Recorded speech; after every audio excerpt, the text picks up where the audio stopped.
வயநாடு சூரல் மலையில் உடல்களை மீட்பதில் கடும் சிரமம் இருப்பதாகவும் நிலச்சரிவு தகவலறிந்து பல்வேறு பகுதிகளிலிருந்து வந்துள்ளதாகவும் மீட்பு பணியில் ஈடுபட்டுள்ளவர்கள் தெரிவித்துள்ளனர். நிறைய பில்டிங் வீடு விழுந்து கிடக்கிறோண்டோ அதுக்குள்ளே எல்லாம் உயிர் இருக்குமா ஆள் இருக்குமா போடி எதுவும் தெரியாத நிலைமையிலாக இப்போ உள்ளது.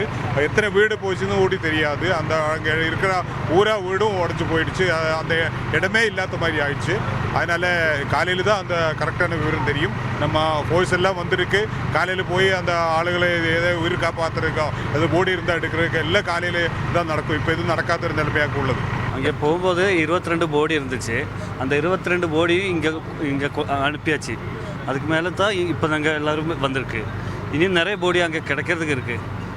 ஒரு அவ்வளோ கஷ்டமாக இருக்குது அங்கே போகிறதுக்கு. ஏன்னா ஒரு மஸ்ஜிதுக்குள்ளே 2 ആൾ ചളി നല്ല മണ്ണ് வந்து അടഞ്ഞിருக்கு. ഈ സംഭവം നടന്ന അപ്പം തന്നെ എല്ലാ ഭാഗത്തുനിന്നും നമ്മളിപ്പം വന്നത് എത്രയോ ദൂരെ കിലോമീറ്ററിൽ നിന്നാണ് വന്നത്. എന്നാക്കാട്ടിയും കിലോമീറ്ററിൽ നിന്ന് അങ്ങനെ ഇങ്ങനൊരു സംഭവം നടന്നിട്ടെന്ന് പറഞ്ഞിട്ട് പല ആൾക്കാർ ഇവിടെ എത്തിച്ചേർന്ന് അതുകൊണ്ടാണ് ഇത്രയും സ്പീഡിൽ നടന്നത്. ഇനി നാളെ എന്ത് ചെയ്യും, ഇതിലും സ്പീഡിലായിട്ട് എന്ത് ചെയ്യും കാര്യങ്ങളെല്ലാം നടക്കും.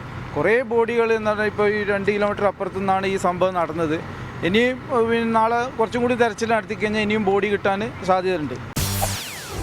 செய்திகளை உடனுக்குடன் தெரிந்து கொள்ள உடனே சப்ஸ்கிரைப் பண்ணுங்க.